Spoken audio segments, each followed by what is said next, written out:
Se pretende apoiar nosso canal e ajudar na geração contínua de conteúdo para você, é fácil. Basta visitar o link da lojinha na descrição sempre que precisar comprar algum produto. Com esse gesto simples, você estará oferecendo um apoio valioso.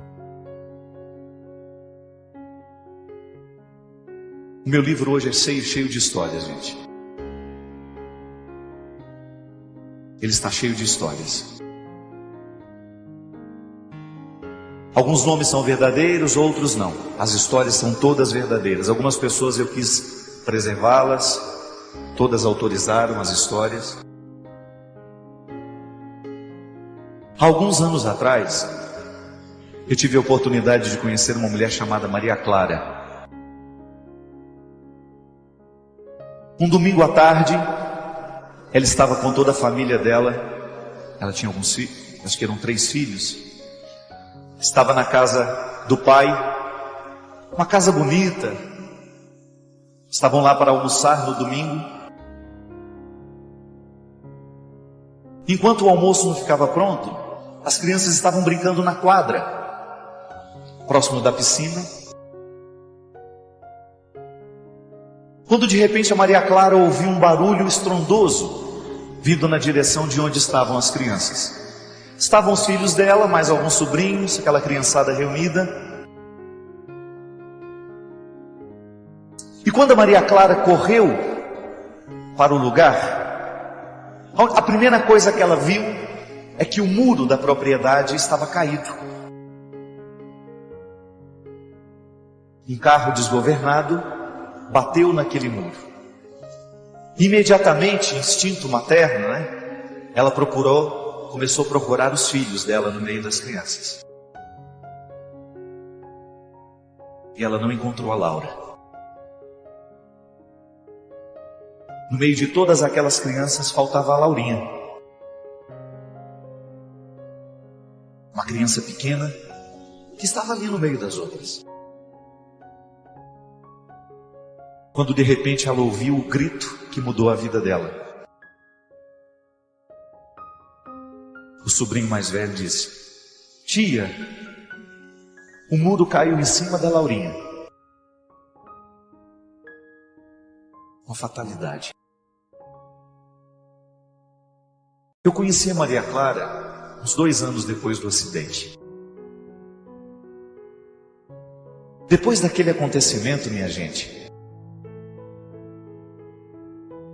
a Maria Clara não sabia perguntar outra coisa na vida, senão, por que isso aconteceu com a minha filha? Ela chegou a me confessar que no ápice do seu egoísmo, ela perguntou para Deus, no meio de tantas crianças lá, por que tinha que cair o muro exatamente em cima da minha filha? Maria Clara ficou muda por um tempo, ela não conseguia falar. O trauma foi tanto que ela ficou muda, ela não conseguia conversar. Isso se estendeu por um tempo.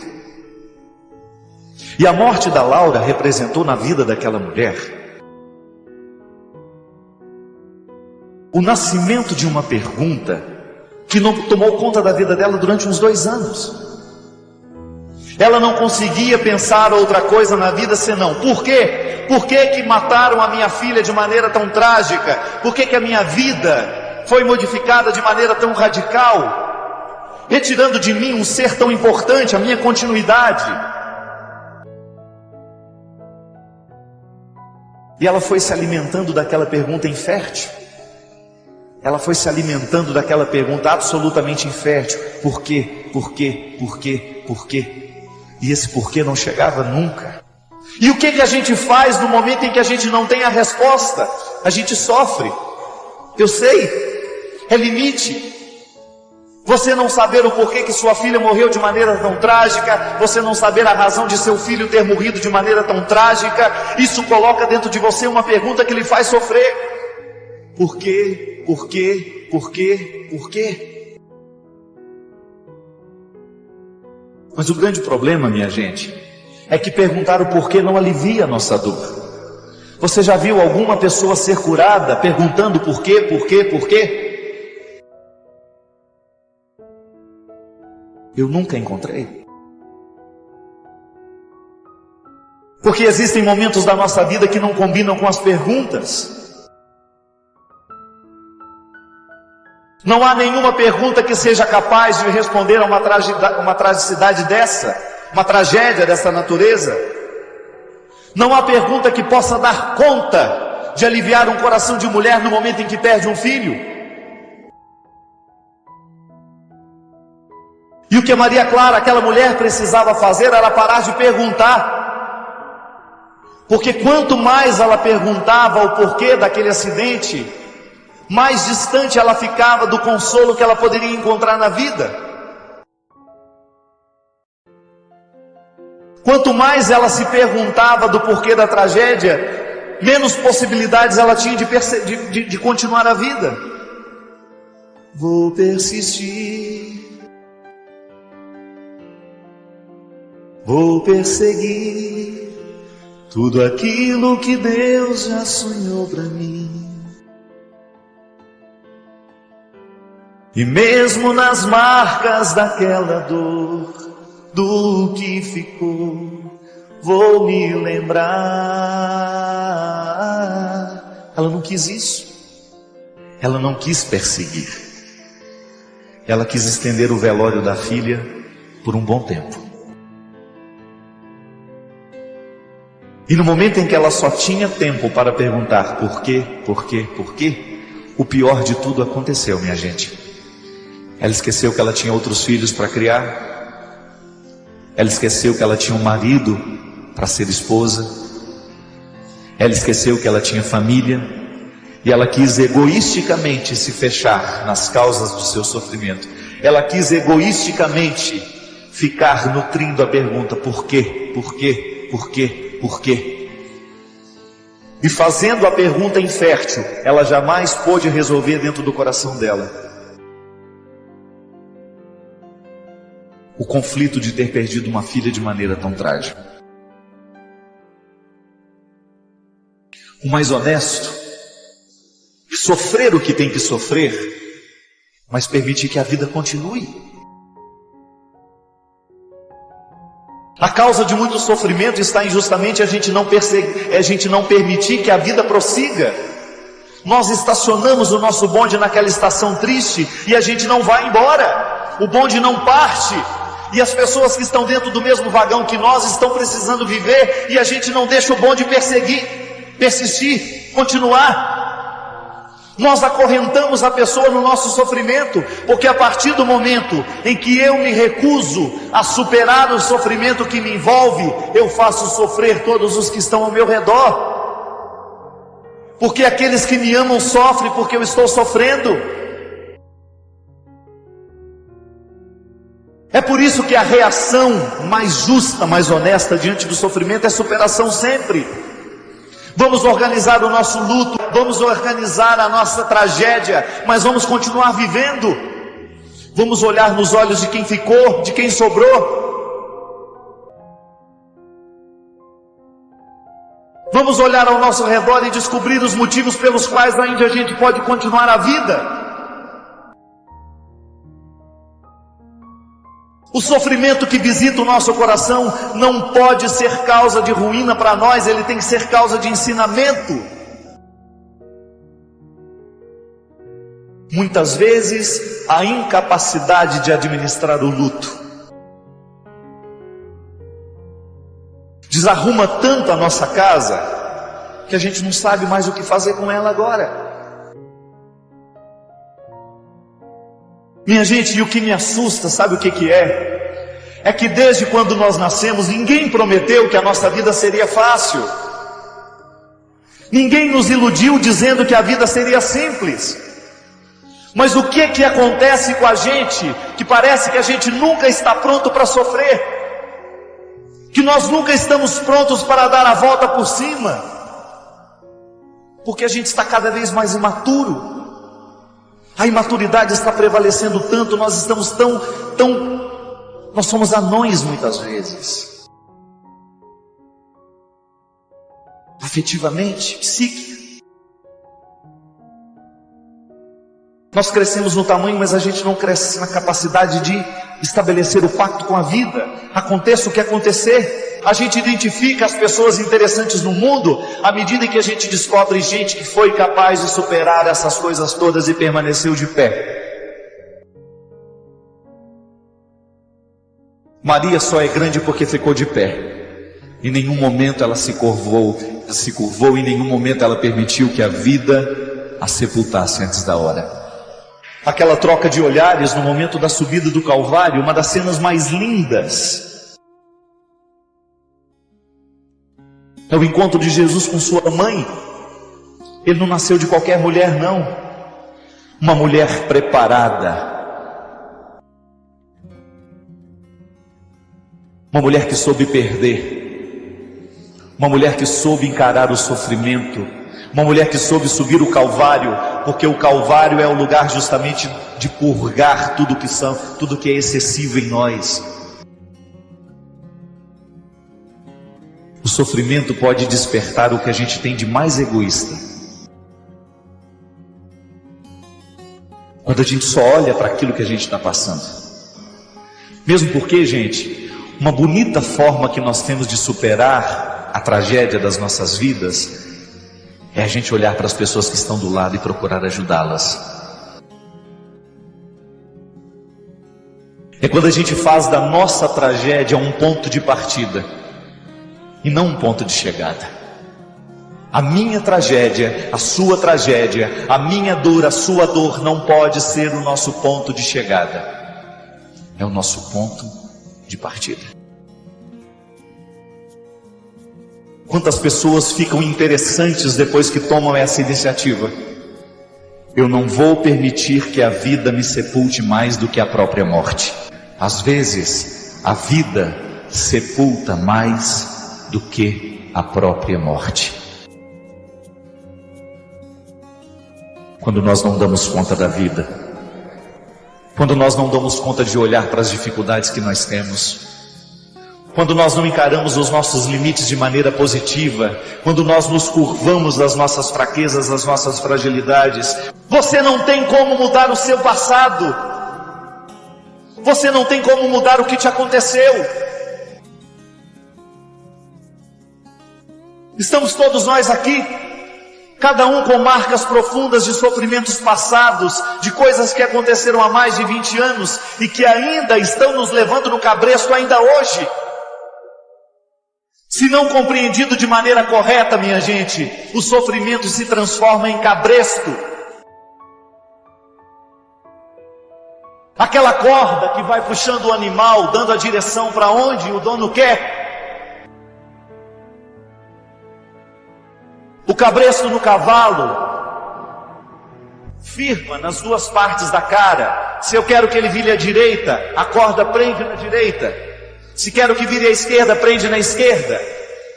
Só de tocar na cara do cavalo, o cabresto, ele já sabe para onde tem que ir.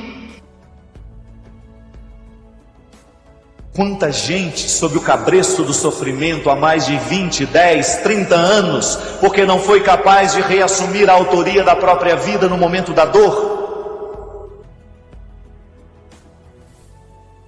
Quis ficar perguntando por quê, por quê, por quê, por quê, por quê. Nós precisamos ter coragem, nós precisamos olhar essa vida de frente. É desafio para gigantes? É sim. Mas ninguém nos prometeu que seria fácil. E volto a dizer, muitas vezes nós não chegamos à resposta, é porque a gente ainda não fez a pergunta certa. Muitas vezes nós ficamos na resposta equivocada, na pergunta equivocada, e nós nunca vamos chegar à resposta, porque a sabedoria nos ensina que ao invés de perguntar por que eu estou passando por isso, eu deveria me perguntar como é que eu vou passar por isso agora. Não importa quanto tempo você tenha ficado sepultado, não importa quanto tempo quantas coisas tenham caído sobre você, quanto tempo você tem alimentado esse sofrimento desordenado do ponto de vista afetivo, não importa quanto tempo você deixou de se amar, o que importa é que hoje você pode cantar, E que hoje você pode reiniciar um tempo na sua vida, porque Deus, ao curar o nosso jeito de interpretar o nosso sofrimento, Ele muda o que a gente tem de mais profundo. Pois por que será que nós muitas vezes não reagimos? Por que será que muitas vezes nós preferimos nos sucumbir à dificuldade do momento? Por que tantas vezes nós preferimos o olhar de desesperança, ao invés de prestar atenção no que pode dar certo? Isso é cura de Deus em nós. Modificar o jeito como nós olhamos para as nossas desesperanças. Elas não são determinantes em nós. Não desista. No momento em que o muro cair sobre você, no momento em que o concreto tentar te sepultar, não permita. E mesmo que você não tenha condições de sair sozinho, cante para que alguém te escute. Meu coração, meio flor, meio de aço. É verdade. Todos nós temos dentro do peito um coração meio forte e meio fraco. Não é assim? Em todo o coração humano, as duas realidades estão reconciliadas, a fraqueza e a possibilidade. Agora, tudo depende, essa fraqueza e essa força, depende da parte que nós alimentamos. A música pede, é uma proposta de fazer sempre a opção por aquilo que ilumina. Isto é, fortalecer a parte forte do coração, para que esta parte resgate sempre a fragilidade e não permita que ela seja motivo de queda, motivo de condenação. Sabe, minha gente, eu interpreto sempre a opção por Jesus como sendo uma opção por aquilo que é nobre. Como se você tivesse a oportunidade de escolher os sonhos que você vai sonhar para a sua vida. Tem gente que sonha sonhos nobres, outros nem tanto. Tudo depende das escolhas que vai fazendo ao longo da vida, tudo depende do que vai aprendendo como valor, do que vai incorporando na própria vida. Eu não tenho dúvida que a opção por Jesus, ela nos coloca na perspectiva de sonhar alto. E eu não falo de sonhos que nos coloquem com vaidade, de realização disso, realização não. Eu estou falando de uma realização interior que ultrapassa o sentido dessa exterioridade que as pessoas podem ver em nós. Porque você de repente poderia interpretar sonhar alto como ser um homem famoso, uma mulher grandiosa, cheia de posses, ter muito dinheiro, vaidade. Não. Estou falando daquela satisfação de ser quem você é. Sonhar alto para ter no coração sentimentos nobres. Ser uma pessoa sensível às necessidades do mundo, ser uma pessoa que agrega à sociedade em que está vivendo. É tão bonito a gente encontrar pelo Brasil afora gente que faz a diferença. É disso que eu estou falando.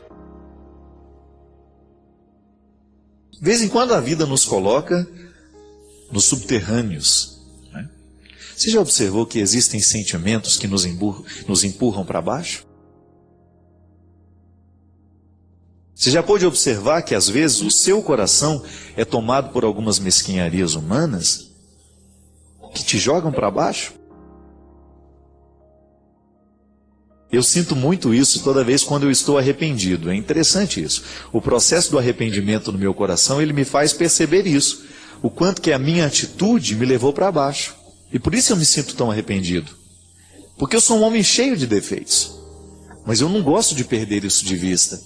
Eu quero buscar as coisas do alto. Eu quero ser amigo das coisas de Deus. Eu quero ser um parceiro daquilo que dá certo, daquilo que eleva, daquilo que constrói.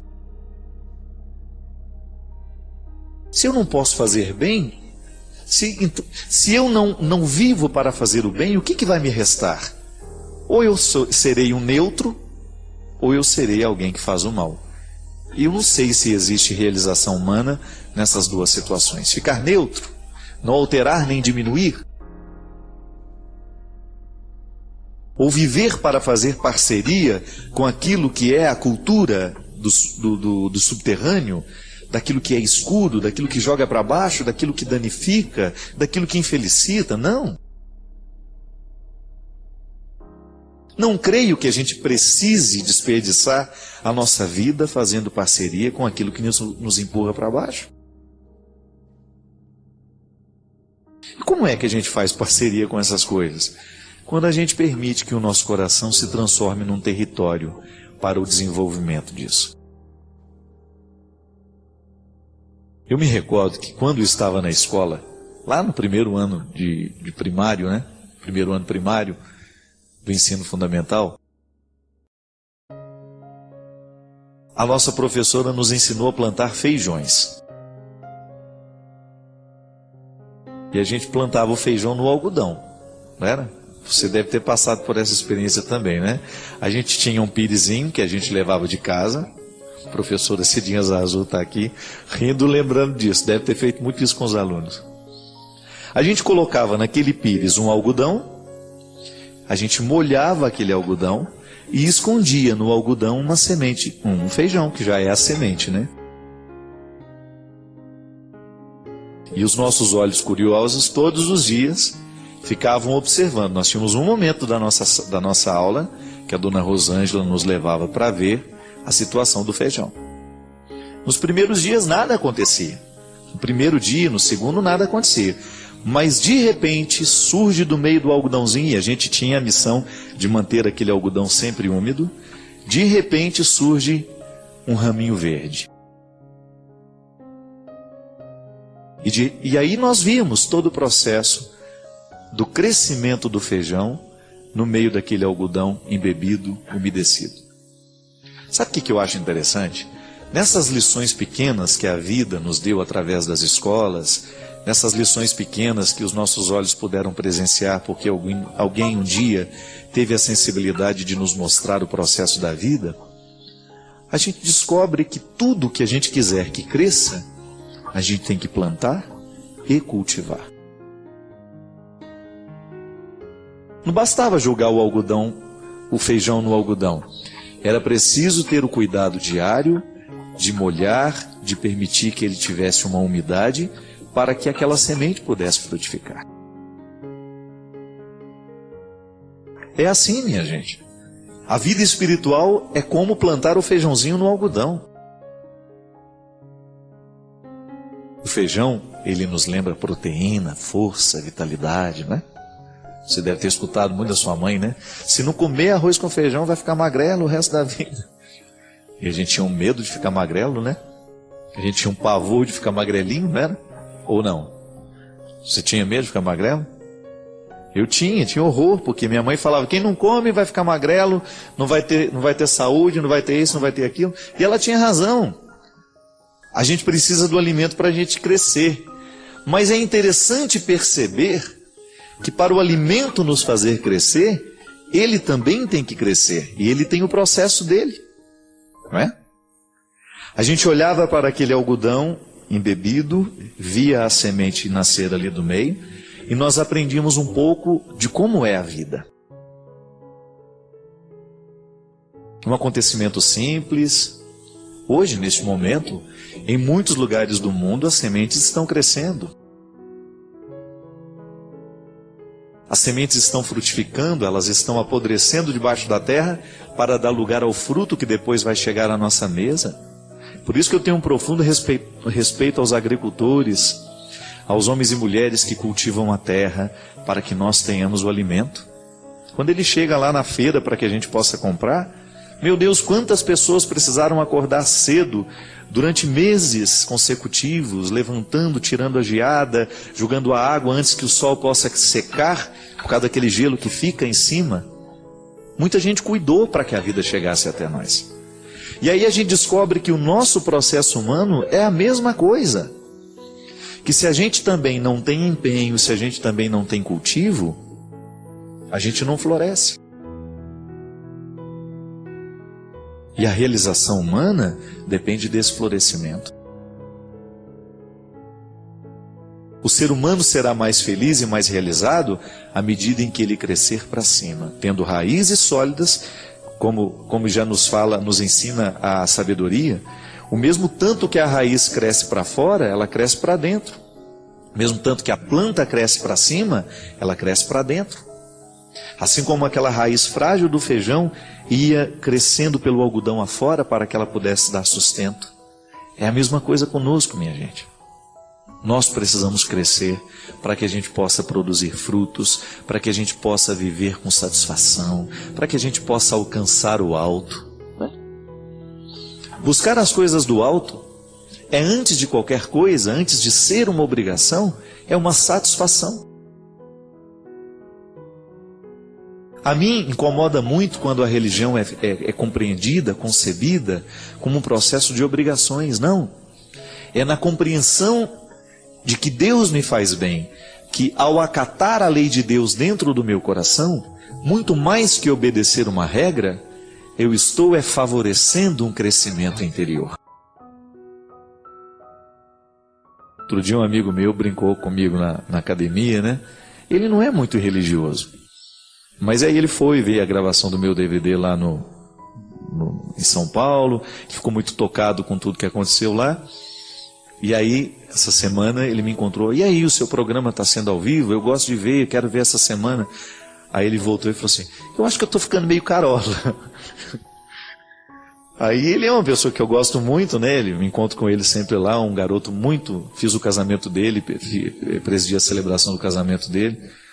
Um amigo especial. Só que a gente nunca fala de religião. Nós falamos da vida. Eu nunca me porto com ele como um padre, né? Ele me encontra na academia e nós somos amigos. Falamos das diversas coisas, eu conto a minha vida, ele conta a dele. Mas naquele momento, quando ele brincou comigo, eu acho que eu estou ficando meio carola, eu percebi que no coração dele, ele estava compreendendo que a religião é uma satisfação. Ele não está obrigado. Mas ao compreender a religião como uma beleza a ser vivida, ele automaticamente interpretou o ser carola, não é? E é verdade, às vezes na nossa vida, nós temos uma dificuldade muito grande de incorporar o valor, porque a gente sempre olha para o valor como uma regra. A regra é importantíssima. A regra norteia. Se não fossem as regras, a sociedade não poderia existir. Nós precisamos das regras de trânsito, nós precisamos das regras escritas nos chãos, nós precisamos das regras escritas nos papéis, aquelas que regularizam as relações humanas, né? Isso pode, isso não pode. Mas o ser humano, ele tem que descobrir o valor, o espírito da regra. E é isso que nos faz crescer, minha gente. Quando nós incorporamos esse valor, quando a gente se identifica, se eu quero ser um parceiro da vida, eu quero ser um parceiro daquilo que constrói. Assim como o feijãozinho nasce e cresce, para que os nossos olhos pudessem entender o sentido e o processo do nascer, da vida, a gente também descobre que o nosso coração carece da mesma necessidade. Ir para cima, buscar aquilo que de mais elevado existe no mundo, não por uma obrigação, mas porque você merece. Eu compreendo assim, sabe, o ministério sacerdotal é um ministério que tem que facilitar a entrada das pessoas na residência de Deus. É como se eu fosse um porteiro, não para inibir a entrada, não, para facilitar. Um porteiro que dá boas-vindas, né? Porque às vezes tem aquele porteiro que não deixa a gente entrar. No nosso caso, não. O padre, a irmã religiosa, todo mundo que de alguma maneira evangeliza, a nossa missão é abrir as portas da casa de Deus e convidar que você entre. Você será sempre muito bem-vindo. Deus tem muito a lhe oferecer. Quando Deus realmente fizer parte da sua vida, da sua estrutura humana, você pode ter certeza que você vai crescer muito como pessoa. Padre Fábio, gostaria de saber o seguinte: quando nós somos magoados e perdoamos as pessoas, mas lá no fundo do nosso coração a gente ainda sente uma tristeza, isso é sinal de que a gente não perdoou realmente?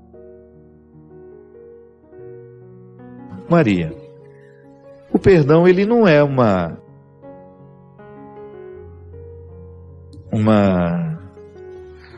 como é que a gente poderia dizer? Ele não consegue apagar dentro de nós de uma vez as mágoas que aquela realidade nos provocou. O perdão, ele é processual. A gente não sabe quando ele começou, a gente sabe.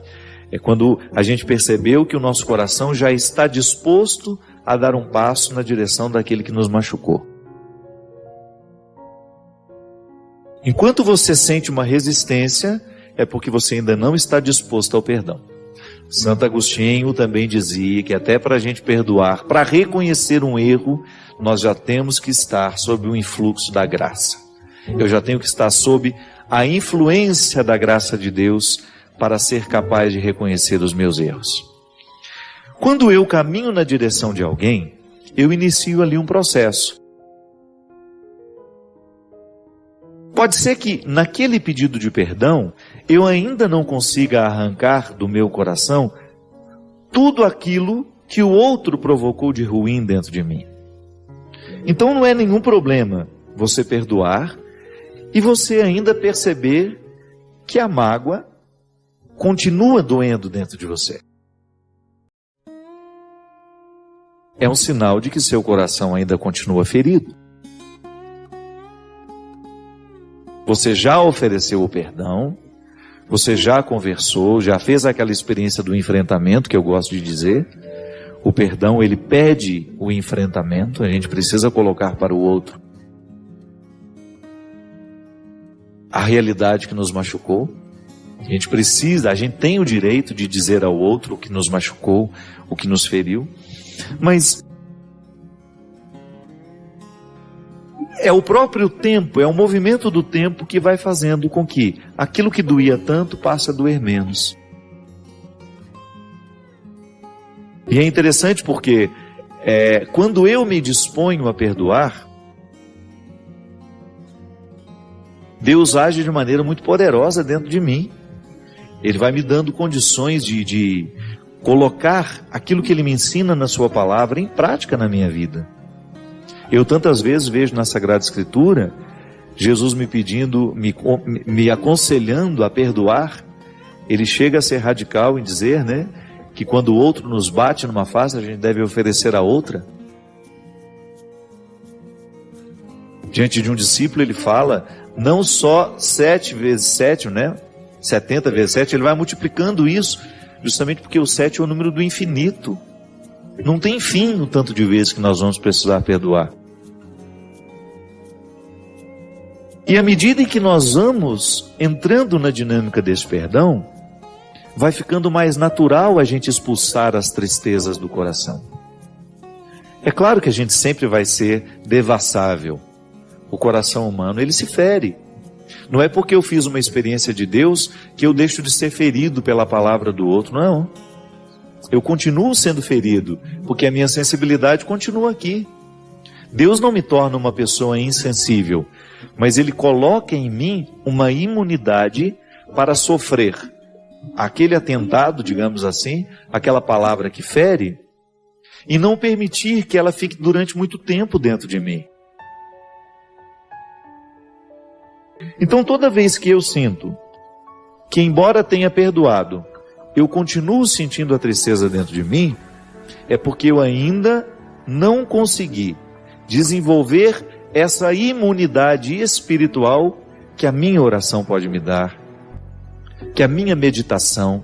Engraçado, Às vezes eu fico pensando que nós, porque somos envolvidos por muitas pressas, a gente perdeu o dom da quietude, do silêncio.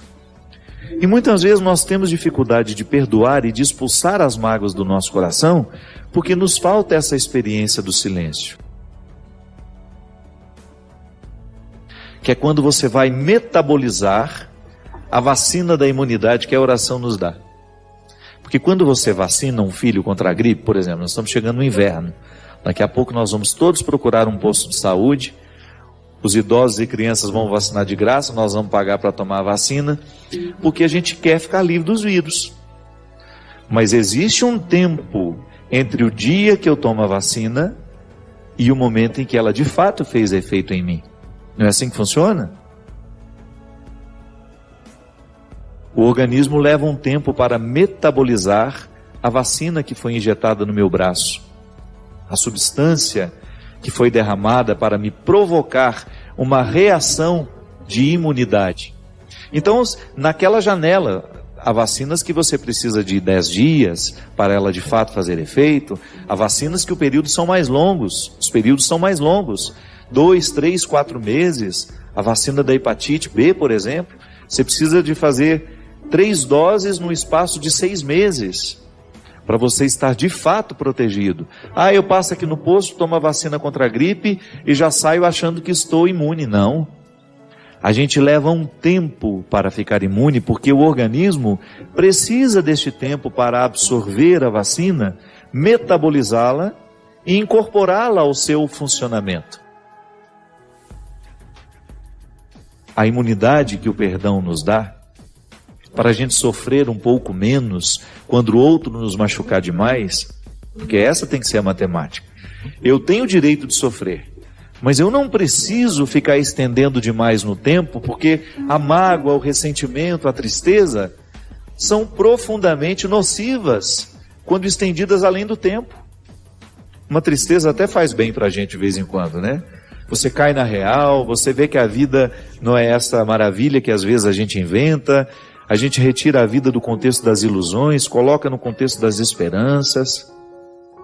Então, quando eu rezo, quando eu começo a administrar o meu tempo para eu ter, ainda que sejam 5 minutos de silêncio para eu fazer a minha meditação, a meditação da palavra de Deus, ou de uma leitura que vai interferir no meu jeito de pensar, a gente falava aqui dos livros anteriormente, quando eu tenho um livro que me evangeliza, quando eu tenho uma música que entra no meu coração e provoca em mim um pensamento bom, um pensamento positivo, ou uma reflexão que me ajuda a expulsar os meus excessos, a corrigir os meus erros, eu estou criando essa imunidade. E volto a dizer, não é que a gente vai deixar de ser ferido, não, mas aquele ferimento não vai continuar doendo tanto como doía no passado. Quem faz uma experiência fecunda de Deus, cria essa imunidade espiritual que nos ajuda a compreender um pouco mais o processo que nos fere. Aí você liberta um pouco, você liberta com mais rapidez o seu coração de tudo aquilo que o escraviza tanto. É engraçado, né? É a mesma experiência de abrir o mar. Perdoar também consiste em nós abrirmos um mar. Em abrirmos um mar para que a gente liberte o nosso coração. Quem precisa passar aqui é o coração. É o coração que precisa fazer esse êxodo, essa travessia. De repente o coração está aqui, amargurado, deprimido, porque ele foi magoado, porque ele foi machucado, ele foi traído. Uma pessoa lhe fez algo muito cruel. Então tá bom, você faz o mesmo que Moisés fez. Segura o seu coração pela mão e põe esse coração para caminhar na direção de uma libertação. Primeiro, porque você precisa racionalizar. Você não merece guardar rancor nem ódio. Às vezes nós temos aquela ilusão de que o ódio que a gente sente faz mal ao outro, que a gente quer se vingar dele. Não tem nada mais idiota do que isso. O outro está vivendo a vida dele e é você que está sorvendo o seu próprio veneno. Quando você escolhe odiar, você não está fazendo outra coisa com você senão derramar uma ampola de veneno na saúde do seu corpo. É o efeito contrário da vacina. Ao invés de colocar alguma coisa que vai te imunizar para manter a sua saúde psíquica e emocional, você está injetando um veneno na sua carne. Que o ódio, ele pode ser encontrado até nos exames de sangue que a gente faz. Porque ele provoca uma desordem tão grande. É um derramamento de toxinas toda vez que a gente odeia, toda vez que a gente fica bravo, toda vez que a gente fica violento. Se tirar o seu sangue aí, no momento que você está morto de raiva, morto não, né? Quase morto, né, Diego? No momento em que você está sob aquele ímpeto da ira, se o Diego aqui, olha, estiver irritadíssimo, eu faço uma coleta de sangue nele, no momento em que ele está extremamente irritado, você não faz ideia de como esse exame vai identificar as toxinas que nos adoecem. São os hormônios que são contrários a nós, que até engordam. Você sabia que raiva engorda, né? É porque são hormônios que nos engordam, que impedem o metabolismo ser mais rápido. Enfim, toda vez que a gente odeia, nós causamos um prejuízo grande demais a nós. Toda vez que você odeia, você se causa um prejuízo que você não pode calcular. E você, bobão, achando que você está com o seu ódio atingindo aquele que você odeia. Às vezes ele está lá dormindo, belo e formoso, nem sabe que você está odiando. Quem está perdendo o sono é você. Quem está perdendo a paz é você. E a principal vítima do ódio que você sente é você, meu caro. É você, minha cara. Portanto, atravesse esse mar. Não permita que o mar do ódio, do ressentimento, da mágoa, lhe impeça de chegar a uma noite bem dormida, a uma satisfação de ser quem você é, a essa leveza do coração que você merece e que aquele que está ao nosso lado merece também. Meu coração, meio flor, meio de aço. É verdade. Todos nós temos dentro do peito um coração meio forte e meio fraco. Não é assim? Em todo o coração humano, as duas realidades estão reconciliadas, a fraqueza e a possibilidade. Agora, tudo depende, essa fraqueza e essa força, depende da parte que nós alimentamos. A música pede, é uma proposta de fazer sempre a opção por aquilo que ilumina. Isto é, fortalecer a parte forte do coração para que esta parte resgate sempre a fragilidade e não permita que ela seja motivo de queda, motivo de condenação. Sabe, minha gente, eu interpreto sempre a opção por Jesus como sendo uma opção por aquilo que é nobre. É como se você tivesse a oportunidade de escolher os sonhos que você vai sonhar para a sua vida. Tem gente que sonha sonhos nobres, outros nem tanto.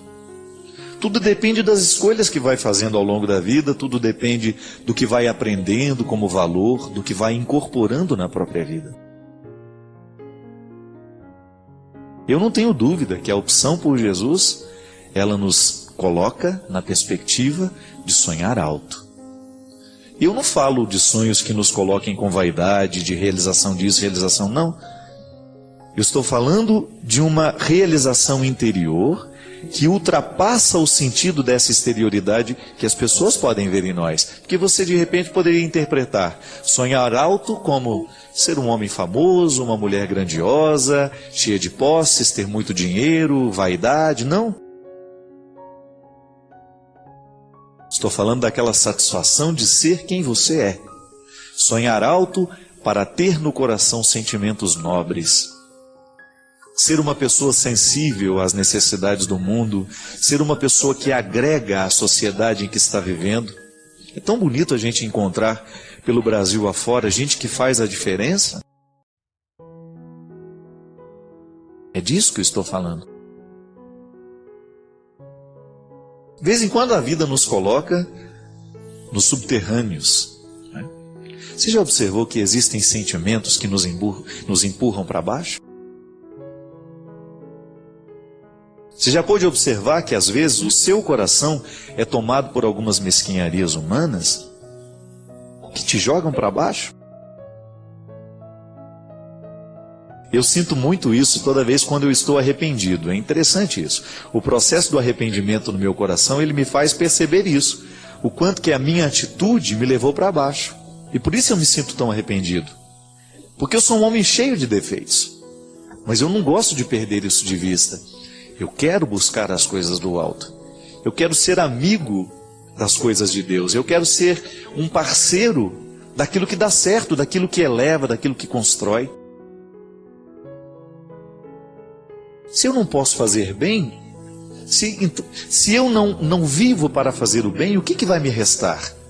Ou eu serei um neutro, ou eu serei alguém que faz o mal.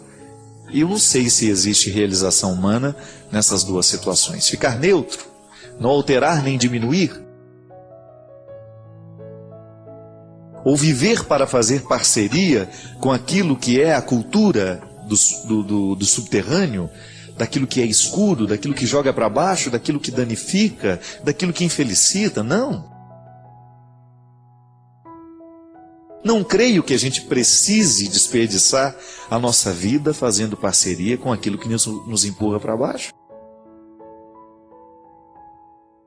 E como é que a gente faz parceria com essas coisas?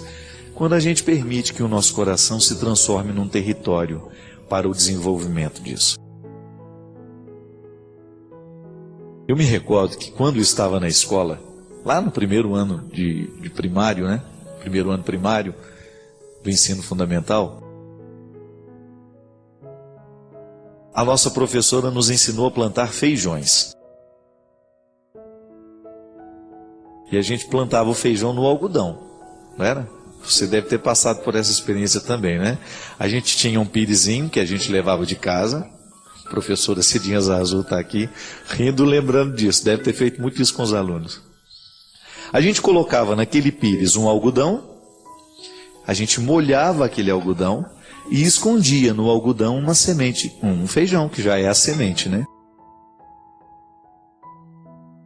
E os nossos olhos curiosos, todos os dias, ficavam observando. Nós tínhamos um momento da nossa aula, que a dona Rosângela nos levava para ver a situação do feijão. Nos primeiros dias nada acontecia. No primeiro dia, no segundo, nada acontecia. Mas de repente surge do meio do algodãozinho, e a gente tinha a missão de manter aquele algodão sempre úmido. De repente surge um raminho verde. E aí nós vimos todo o processo do crescimento do feijão no meio daquele algodão embebido, umedecido. Sabe o que eu acho interessante?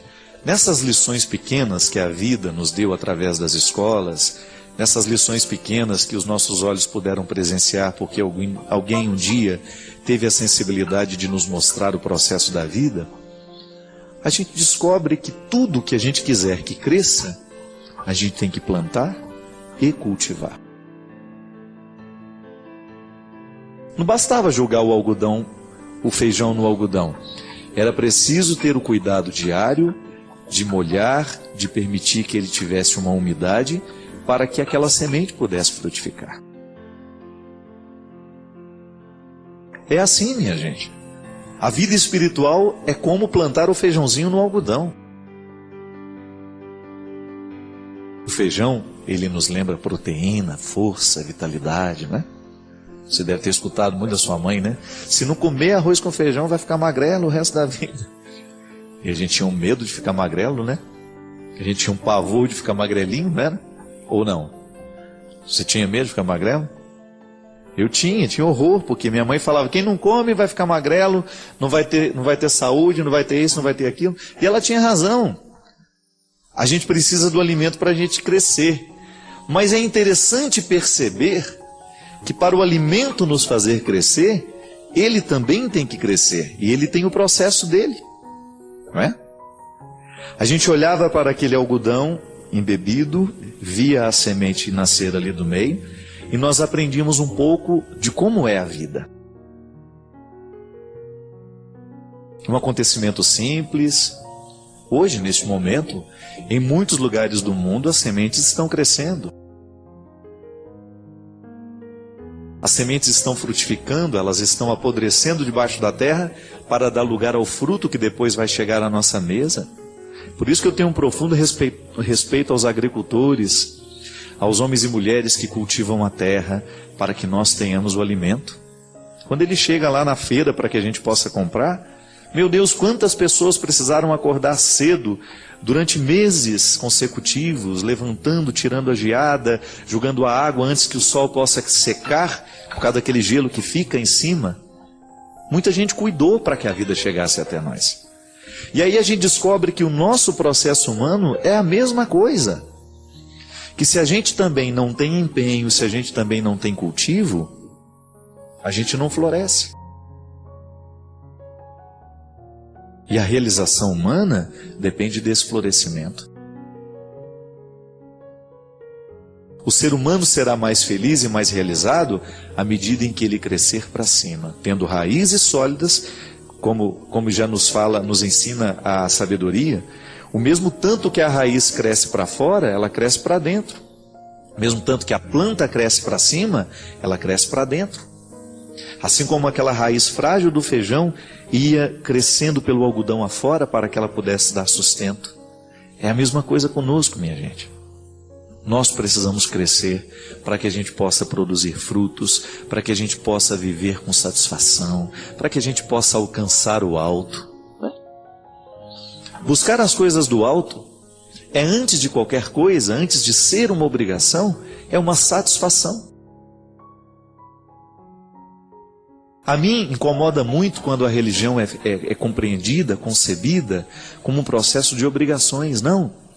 É na compreensão de que Deus me faz bem, que ao acatar a lei de Deus dentro do meu coração, muito mais que obedecer uma regra, eu estou favorecendo um crescimento interior. Outro dia um amigo meu brincou comigo na academia, né? Ele não é muito religioso. Mas aí ele foi ver a gravação do meu DVD lá em São Paulo, ficou muito tocado com tudo que aconteceu lá. E aí, essa semana, ele me encontrou. E aí, o seu programa está sendo ao vivo? Eu gosto de ver, eu quero ver essa semana. Aí ele voltou e falou assim, eu acho que eu estou ficando meio carola. Aí ele é uma pessoa que eu gosto muito, né? Me encontro com ele sempre lá, um garoto muito... Fiz o casamento dele, presidi a celebração do casamento dele. Um amigo especial. Só que a gente nunca fala de religião. Nós falamos da vida. Eu nunca me porto com ele como um padre, né? Ele me encontra na academia e nós somos amigos. Falamos das diversas coisas, eu conto a minha vida, ele conta a dele. Mas naquele momento, quando ele brincou comigo, eu acho que eu estou ficando meio carola, eu percebi que no coração dele, ele estava compreendendo que a religião é uma satisfação. Ele não está obrigado. Mas ao compreender a religião como uma beleza a ser vivida, ele automaticamente interpretou o ser carola, não é? E é verdade, às vezes na nossa vida, nós temos uma dificuldade muito grande de incorporar o valor, porque a gente sempre olha para o valor como uma regra. A regra é importantíssima. A regra norteia. Se não fossem as regras, a sociedade não poderia existir. Nós precisamos das regras de trânsito, nós precisamos das regras escritas nos chãos, nós precisamos das regras escritas nos papéis, aquelas que regularizam as relações humanas, né? Isso pode, isso não pode. Mas o ser humano, ele tem que descobrir o valor, o espírito da regra. E é isso que nos faz crescer, minha gente. Quando nós incorporamos esse valor, quando a gente se identifica assim, eu quero ser um parceiro da vida. Eu quero ser um parceiro daquilo que constrói. Assim como o feijãozinho nasce e cresce, para que os nossos olhos pudessem entender o sentido e o processo do nascer, da vida, a gente também descobre que o nosso coração carece da mesma necessidade. Ir para cima, buscar aquilo que de mais elevado existe no mundo, não por uma obrigação, mas porque você merece. Eu compreendo assim, sabe, o ministério sacerdotal é um ministério que tem que facilitar a entrada das pessoas na residência de Deus. É como se eu fosse um porteiro, não para inibir a entrada, não, para facilitar, um porteiro que dá boas-vindas, né? Porque às vezes tem aquele porteiro que não deixa a gente entrar. No nosso caso, não. O padre, a irmã religiosa, todo mundo que de alguma maneira evangeliza, A nossa missão é abrir as portas da casa de Deus e convidar que você entre. Você será sempre muito bem-vindo. Deus tem muito a lhe oferecer. Quando Deus realmente fizer parte da sua vida, da sua estrutura humana, você pode ter certeza que você vai crescer muito como pessoa. A vida nos ensina que à medida que mudam as estações, há sempre uma realidade que permanece na natureza. Pode ser que uma estação venha e retire todas as folhas de uma árvore. Pode ser que venha uma outra estação e encha de flores. Pode ser que, modificando a estação, essas folhas percam a vitalidade, o viço e caiam. Mas uma coisa é certa: a raiz permanece em qualquer que seja a estação. Há na planta um sustento que a faz permanecer viva, mesmo quando tudo está contrário a ela. A sabedoria vegetal que nos ensina que em tempos de inverno é necessário que toda a seiva que está dispersa nas folhas e nas flores venha repousar na raiz. Você passa pela vida o tempo todo fazendo essa experiência. Pode ser que em alguns momentos da sua vida, algumas pessoas tenham sido vitais, estiveram muito vivas na sua história naquele tempo. Mas de repente o tempo foi passando, a estação foi modificando e aquela pessoa deixou de fazer parte da sua história, deixou de fazer parte da sua vida. Mas você pode identificar que ao longo da sua vida, apesar de terem passado inúmeras estações por você, existem algumas que ficaram. A essas pessoas, nós podemos chamá-las de raízes. São pessoas que mesmo com as mudanças do tempo, mesmo com as mudanças das estações, elas continuam lá. Arvorear é a gente plantar árvores, é a gente crescer como árvores, é a gente se unir como árvores, é a licença poética, é o significado que vai além da palavra.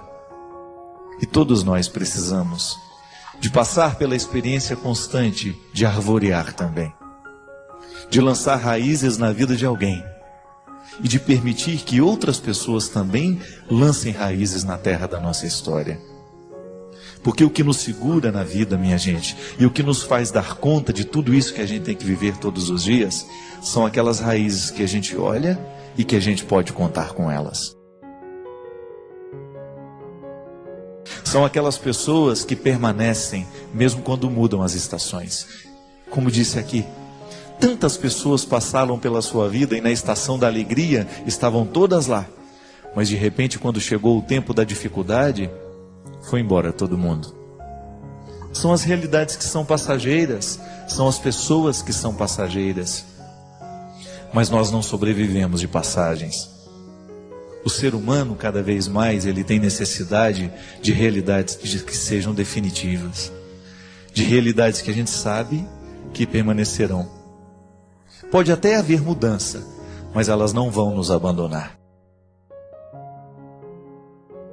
Pode até que alguma coisa modifique, mas aquela raiz permanecerá ali. Mesmo porque a gente só pode ser feliz à medida em que nós somos árvores que estão plantadas com raízes fecundas. Essa semana estava passando na beira de uma estrada e comentei com um amigo que estava do lado que acho muito interessante como os bambus crescem. Você nunca vê um bambu solitário, não é verdade? Porque ele sabe que ele não sobrevive às ventanias. Se ele quiser permanecer de pé, ele tem que crescer junto com outros. Porque quando vem o vento forte, eles todos formam uma proteção. Eles ficam fortes juntos. Se você sopra um vento pesado em cima de um único bambu, ele vai tombar, ele vai morrer. Ele vai quebrar, ele vai ceder.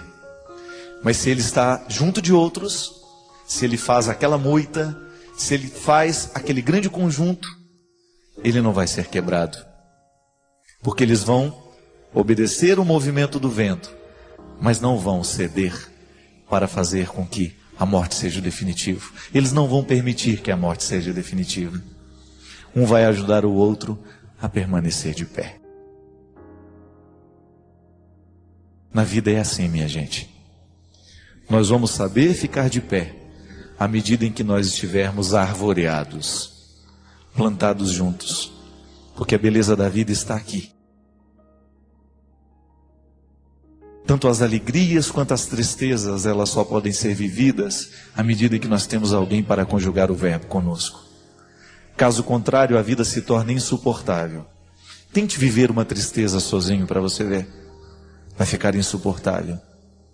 Tente viver uma alegria sozinho. Não vai ter tanto gosto. Nós precisamos para dividir. Seja na alegria, seja na tristeza. Nós precisamos de alguém do nosso lado. Alguém que nos ajude a entender o que está acontecendo. E esse é o belo significado cristão de amar e ser amado. É você estar plantado junto para ajudar no vento do outro, ele permanecer de pé. É você estar plantado junto para que no momento que o vento for contrário a você, ele que está ao seu lado lhe ajude a permanecer de pé. Esse programa, ele quer ser para você hoje, quem sabe, uma pequena árvore plantada ao seu lado. Para que a nossa palavra, a nossa música, a nossa reflexão, quem sabe hoje, possa representar alguém que realmente esteja do seu lado, alguém que de fato esteja plantado como raiz, para lhe dar a segurança que talvez hoje você esteja necessitando. E quem sabe, divulgando essa música, essa mística que a música nos traz, nós possamos arvorear o mundo. E amanhã a gente possa se plantar em outras vidas. E amanhã a gente possa permitir que outras vidas se plantem em nós. Para que juntos possamos formar uma grande floresta de amigos. De irmãos que se amam, que se ajuntam e que se ajudam no momento da necessidade. Padre Fábio, se Deus é onipresente, Ele é dono do bem e do mal? Querida, o fato de ser Deus onipresente não tem nada a ver com a origem do mal. Porque onipresente é aquele que está em todos os lugares, né? A onipresença de Deus. Então Deus está aqui, Deus está aí com você, Ele está presente em todos os lugares. A questão da origem do mal é uma questão teológica muito discutida. Nós temos uma reflexão muito bonita, a teologia cristã, católica, tem uma reflexão muito bonita a respeito do mal, da origem do mal. Mas o mais importante em tudo isso, porque eu sei que o que mais nos incomoda é isso, né? É pensar, se Deus é bom, como é que coisas ruins podem acontecer? Quem é que faz acontecer tudo isso de ruim? Nós temos uma explicação interessante que é a origem do pecado, né? O pecado como porta que abriu para que o mal pudesse ter poder sobre nós. Aí você tem toda a metáfora do paraíso que foi perdido, da maçã que foi comida, da expulsão de Adão e Eva daquele espaço que Deus havia colocado para que eles pudessem viver em harmonia. Nós temos esta parábola, né, como um indício de que o mal surgiu justamente no momento em que nós quebramos a aliança com Deus. No momento em que Adão e Eva quiseram ser deuses, esqueceram da condição humana, esqueceram de quem eles eram e quiseram ser quem eles não poderiam ser. E a partir do momento que a gente quer o que não é de direito, a gente começa a estabelecer injustiça, né? Já observou isso? Quantas coisas ruins acontecem justamente porque a gente não sabe reconhecer que não é nosso. Por que o roubo é um mal em si? Roubar alguma coisa de alguém é um mal. Isso é mal porque eu não respeito o espaço que está delimitado. É do outro, mas eu quero para mim. A mesma coisa quando você tem a presença do mal. A vida, quando eu vou e mato alguém, é o não respeito pelo aquilo que o outro é. A violência ela tem origem nisso, né? Agora, o que me faz ser mal? É a minha adesão a esse projeto, né?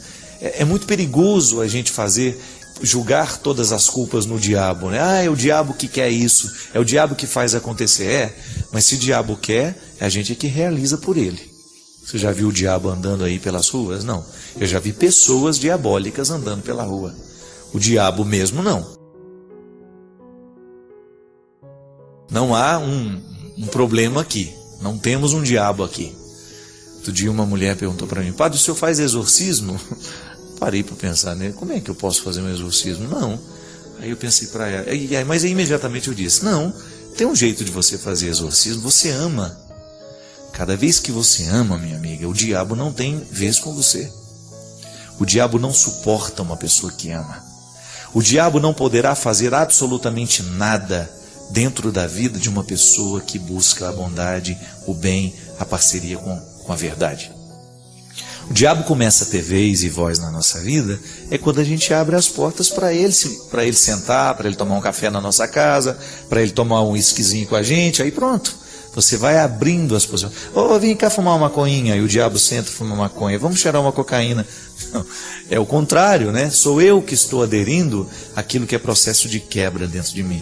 Essa semana eu estive lá em Itapemirim, eu me encontrei com um rapaz, acho que é Paulo o nome dele. Durante o show eu vi que ele estava todo quietinho assim, mas eu já tinha visto ele assim, porque ele estava muito próximo. E lá no final do show ele já estava em cima de um negócio lá, acenando e cantando. E aí ele pediu, eu entendi que ele queria falar comigo. E aí ele foi lá no camarim me dar um abraço. E ele disse para mim assim: padre, eu estou na luta para me libertar das drogas. E aí eu o abracei e disse para ele: meu amigo, libertar-se das drogas é o mesmo que você voltar a se amar. Porque a droga não é outra coisa senão um desamor, né? Eu vou julgar para dentro de mim uma toxina que vai me fazer mal. Eu vou julgar para dentro de mim uma substância que vai me entorpecer, que vai me tirar a consciência das coisas, que vai me afastar das pessoas que eu amo, que vai tirar a paz das pessoas que eu amo, que é tão triste. O drogado não vê o sofrimento que ele causa. A mãe que não dorme, né? Que enquanto não vê o filho chegando em casa, por pior que ele esteja, ela gosta de vê-lo chegar de qualquer jeito. Não dorme porque fica pensando: oh, meu Deus, onde meu filho está agora? Então, cortar com as drogas é você restabelecer os vínculos de amor que você tem. Quando você fala: eu vou parar de fumar essa maconha, eu vou parar de me dopar, eu vou parar de beber, sobretudo, porque o pior de todos os vícios para mim é o socializado, né? Aquele que a gente faz na frente de todo mundo. O álcool é terrível, né? E toda vez que uma pessoa decide parar de beber, ela não está decidindo por ela sozinha. É também por causa das pessoas que ela está fazendo sofrer, que ela está destruindo. É tão bonito você ver, né? Uma pessoa reagir pelo amor que ela tem aos outros. Então isso é uma coisa bonita de ver. Agora, o mal ele entra dentro do contexto da nossa vida a partir das nossas escolhas. Eu vou escolhendo o mal. Ele existe, ele é concreto, ele é real, mas ele só tenta seduzir. Sou eu que vou aderir e vou representá-lo na minha vida. Por isso que é muito mais que saber a origem dele, né? Descobrir um jeito de neutralizar. Eu não sei como é que o mal surgiu no mundo, eu não tenho essa resposta. Eu tenho a sugestão que a teologia, que a parábola me dá, mas eu não tenho resposta pronta para isso. Então o que eu faço? Se eu não sei como o mal entrou no mundo, eu posso evitar que ele entre em mim. Isso sim, é direito e é possível. Só quem já leu os livros do Padre Fábio de Mello sabe o quanto eles são transformadores, nos fazem refletir e mudam a nossa forma de enxergar a vida. Se você ainda não leu, não perca essa grande chance. Saiba mais clicando nos links da descrição. Não busque Deus fora de si.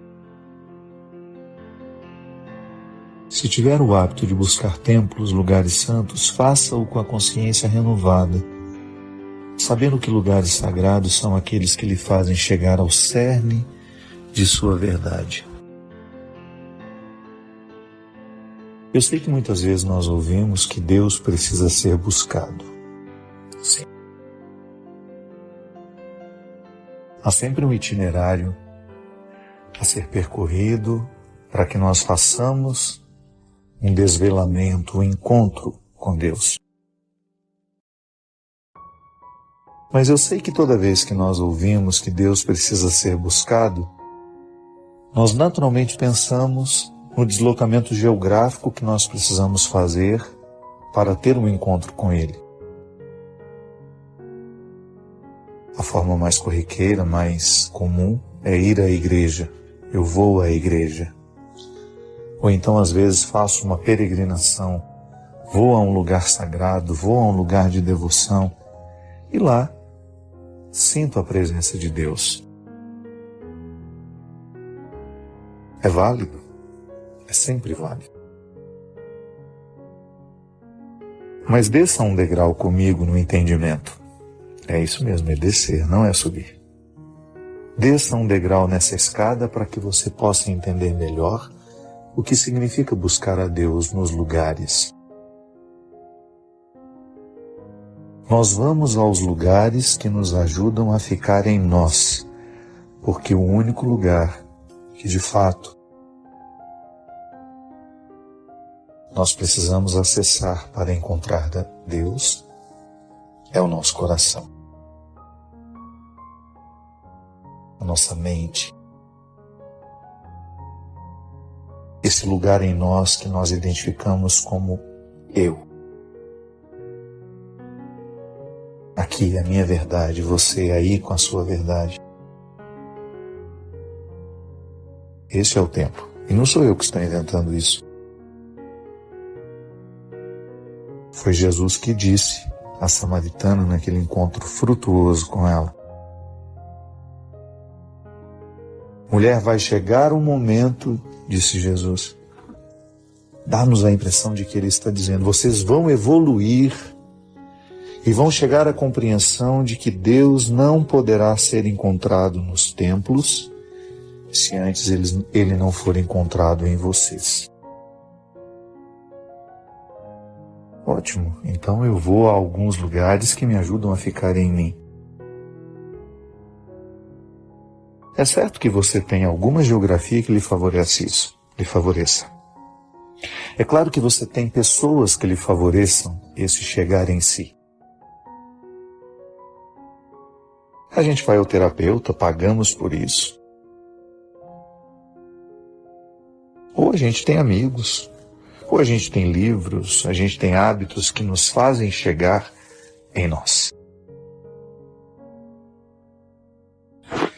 E estando em nós, podemos acessar o Deus que nos habita.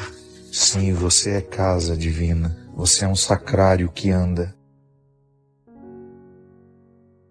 Portanto, não perca a oportunidade. Encontre a dimensão sagrada que lhe habita. Você viverá muito melhor. Cultive o sagrado que você hospeda, que é você, que está em você encarnado. Desfrute dessa beleza de ser a casa de Deus,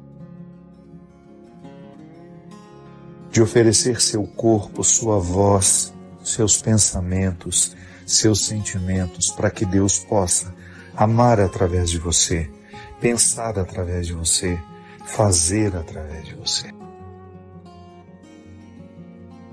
Tenha cada vez mais a consciência de que se você vai aos templos, às igrejas, é porque você está indo a um lugar que lhe favorece ficar em si. Então, descubra também na rotina da sua vida quais são as pessoas, quais são os lugares que lhe ajudam a ficar em si, para que você sempre desfrute do benefício de descobrir Deus e de nele aprofundar-se.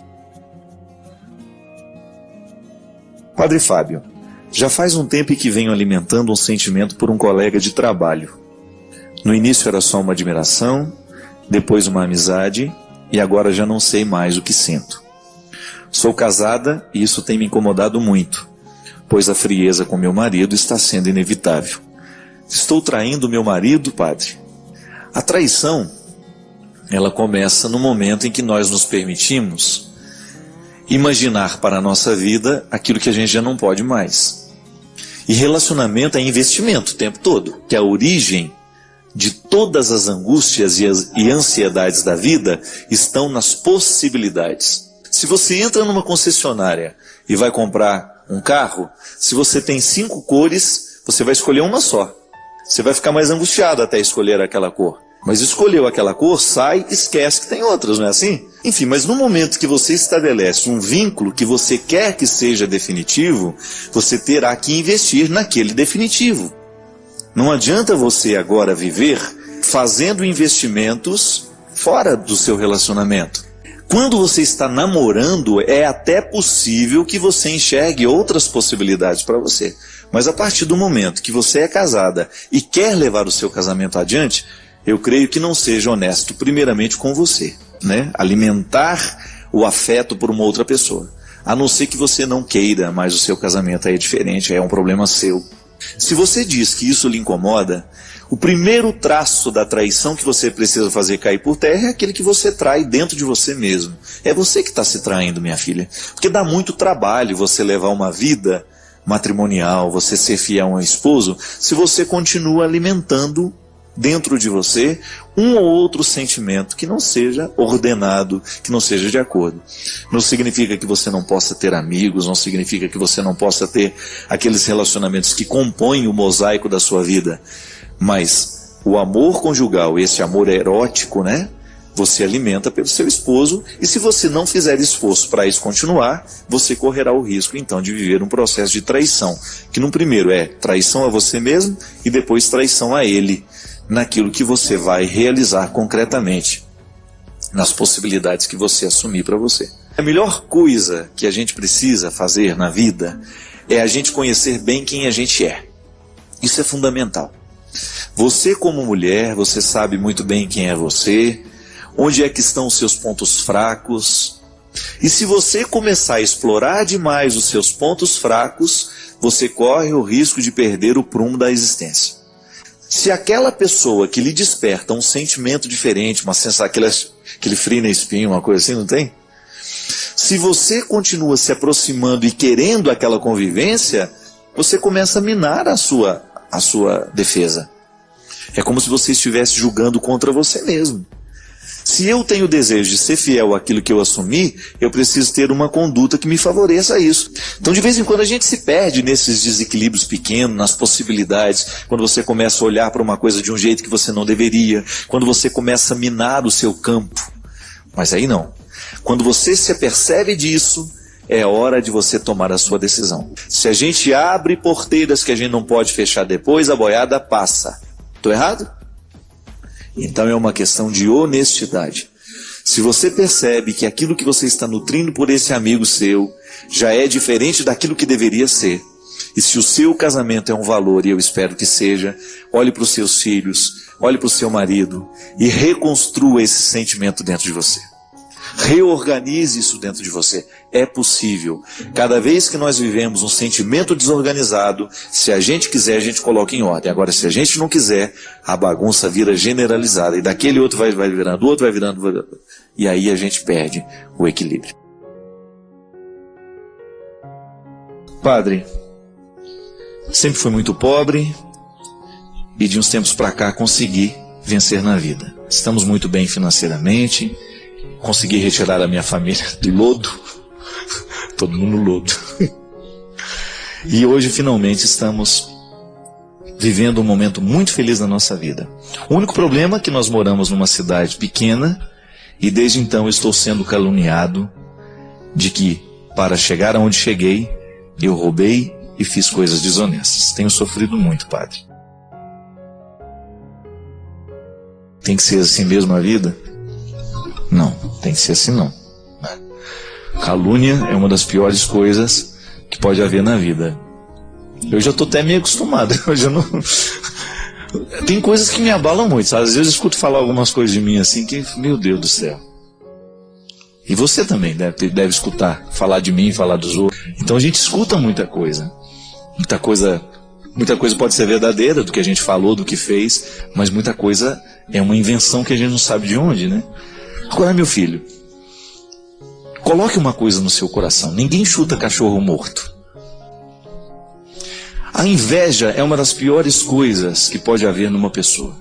Porque a pessoa invejosa é aquilo que fica querendo o que é do outro. E quando ela fica querendo o que é do outro, ela não faz o que ela tem que fazer.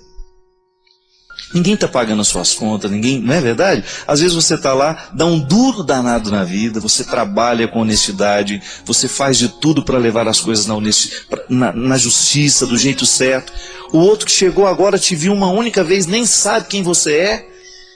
Tá certo, uma história que de fato pode ter acontecido.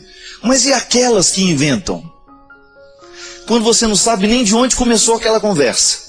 Isso é coisa de gente mesquinha mesmo.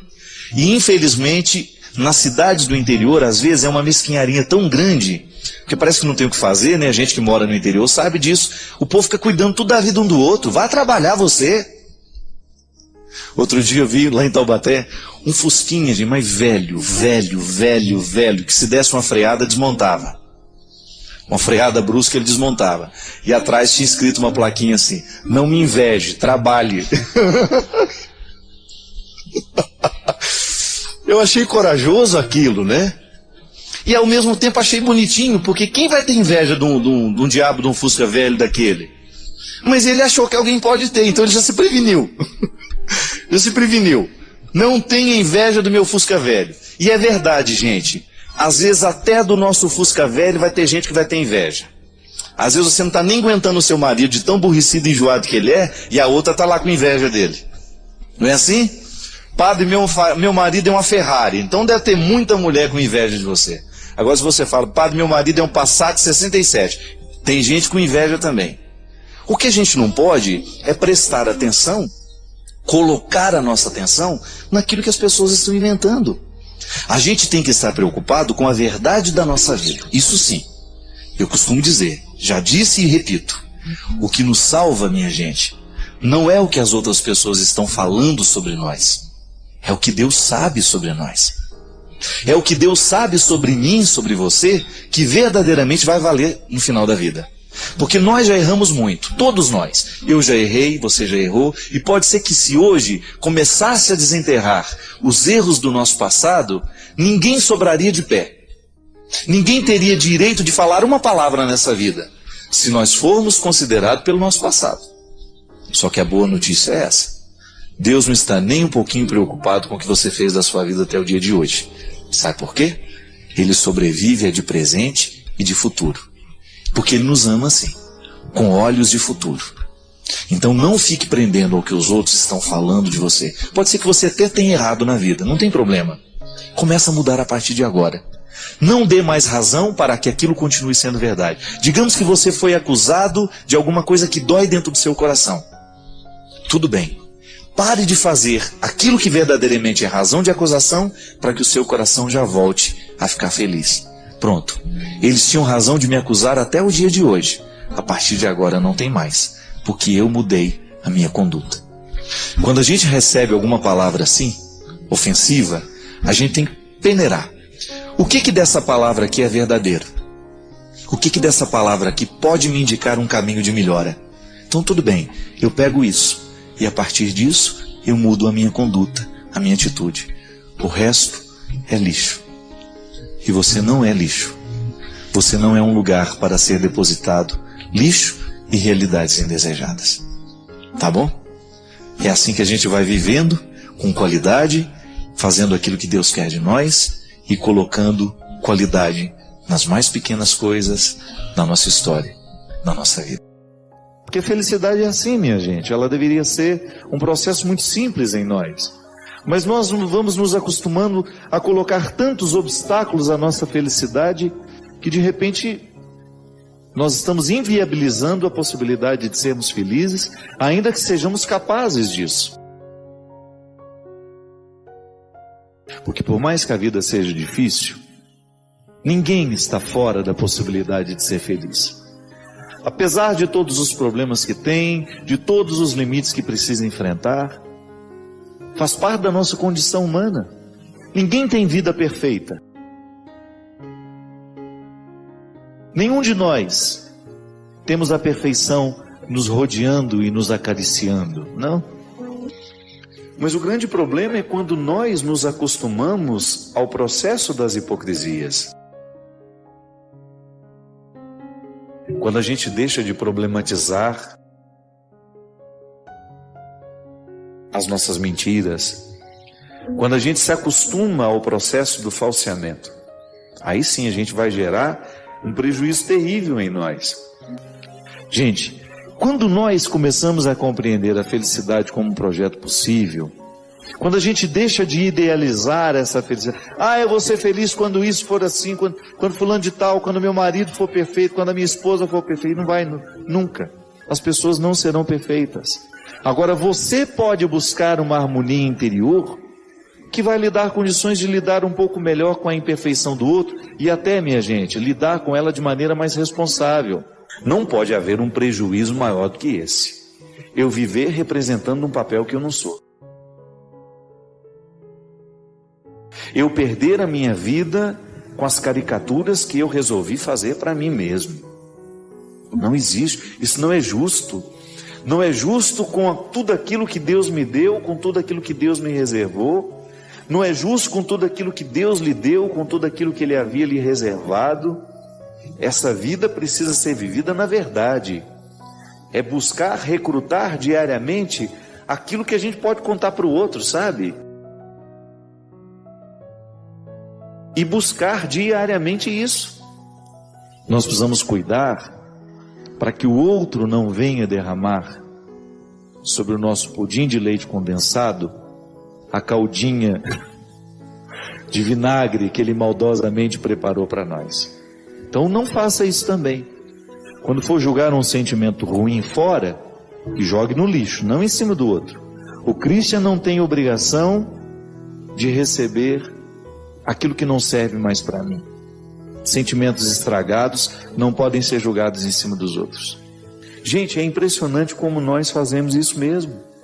A gente limpa o copo por fora. A gente trava uma luta tão desonesta. Por quê? Porque nós ficamos querendo curar em nós por lados ou por situações que não terão acesso ao que de fato nos adoece. São aqueles falsos conflitos, né? A pessoa precisa tomar uma decisão na vida, mas ela não entra pela porta certa para que ela tenha condições de acessar o cômodo que de fato precisa da reforma. Ou então você chegar à parte do alicerce onde existe a trinca, que está fragilizando a estrutura da casa inteira. Não, a gente fica ali, rodeando o toco, administrando um falso conflito. Quantas coisas dão errada todo dia? Se você escolhe ficar nelas, você vai ficando aborrecido com o tempo, amargurado. Se você não é capaz de ver o lado bom da vida, você vai ficar sempre lá, aquela pessoa cabisbaixa, desinteressada e desinteressante também.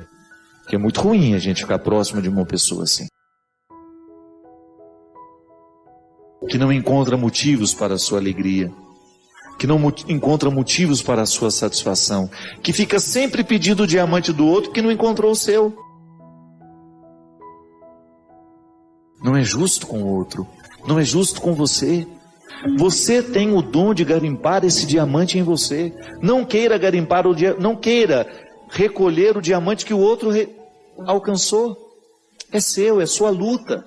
Porque nós estamos deixando de cravar as unhas na realidade diariamente e elevar o diamante da nossa identidade, seja como filho, seja como pai, seja como mãe, como irmão.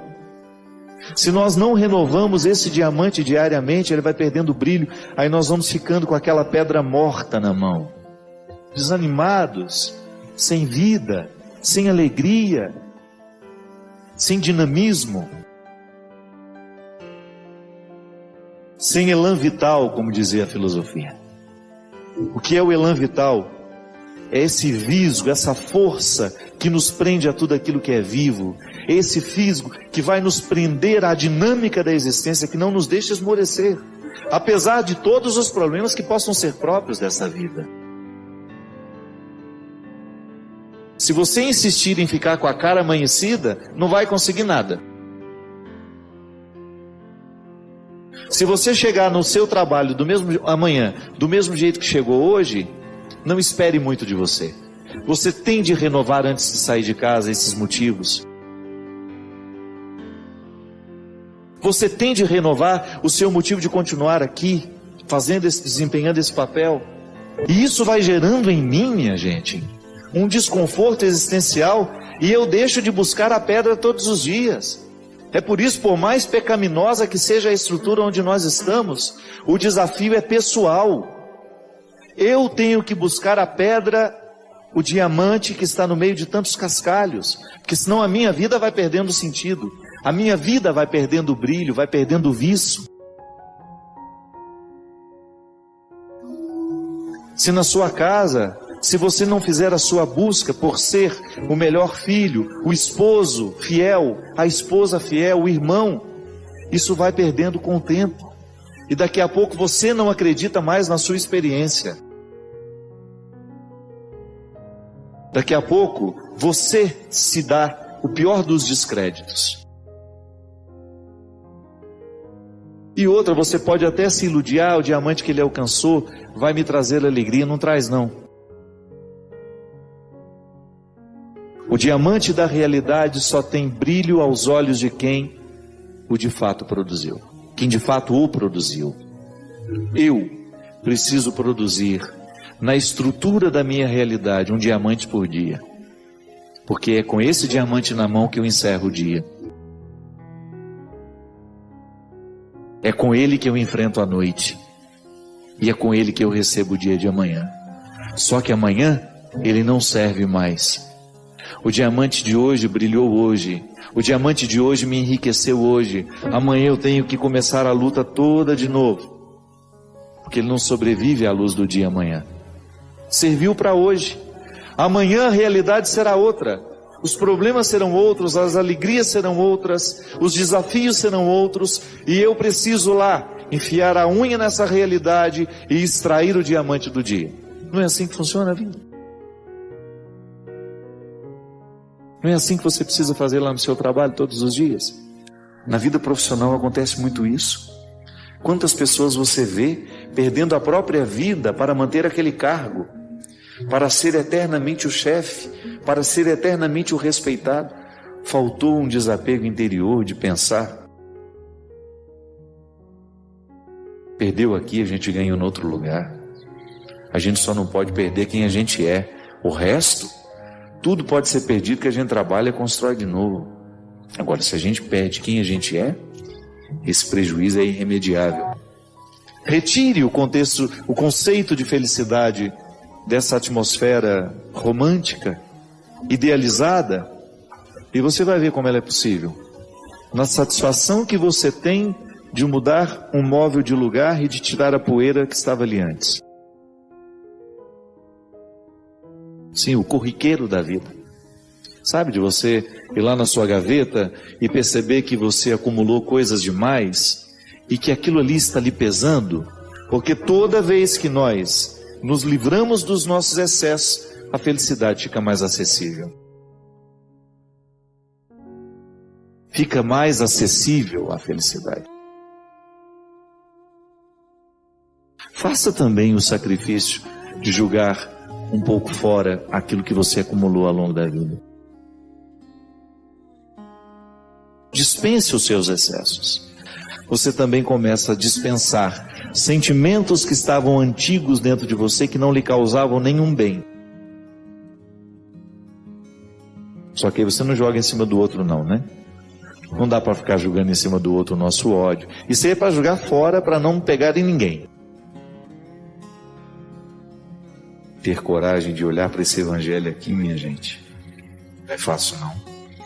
Ai de vós, escribas e fariseus hipócritas, limpais o corpo e o prato por fora. Desculpe-me. Limpais o copo e o prato por fora, mas por dentro estáis cheios de roubo e cobiça. Fariseu cego, limpa primeiro o copo por dentro, que também por fora ficará limpo. É por dentro que nos adoece. A sujeira que nos mata não é a que está de fora do copo, é aquela que vai contaminar o alimento. São situações que ele fica tentando limpar por fora, mas na verdade a sujeira que incomoda é aqui dentro, é na mente, é na alma. A gente é complexo demais. Minha gente, toda vez que Jesus nos coloca diante de uma realidade que precisa ser transformada, o primeiro a ser beneficiado somos nós. Que às vezes a gente fica interpretando, né? Que Deus egoísta é esse que fica querendo que eu seja como Ele quer que eu seja? Não. É que a consciência de Deus sobre o que eu posso ser é muito mais iluminada do que a minha. Deus sabe muito mais do que eu sei, do que eu posso ser. E o seu querer para mim é que eu esgote essas possibilidades ao máximo. Eu preciso elevar à categoria máxima as minhas possibilidades. Aí uma coisa vai desencadeando outra. Quebrar as hipocrisias é a gente mergulhar no coração dessas coisas, dessas realidades que nos tornam tantas vezes absolutamente infelizes, porque não estamos sendo quem a gente deveria ser. E a pior hipocrisia não é a que o outro nos mostra, é aquela que nós sabemos na intimidade do nosso coração que nós praticamos. A hipocrisia que de fato nos envergonha não é a que o outro sabe de nós, não. É a que nós sabemos de nós mesmos. Quando eu não sou capaz de amar os que estão ao meu lado, quando eu não sou capaz de respeitar os que estão ao meu lado, quando eu sinto que meu amor é teórico, não amo ninguém e fico fazendo discurso para o outro. Neste espaço de reflexões, celebramos o amor compassivo de Jesus que permeia cada pensamento. Ao inscrever-se, convoco você a compartilhar nos comentários como a presença amorosa de Cristo se manifesta em sua vida. Unidos no amor divino, construímos uma comunidade fortalecida pela fé.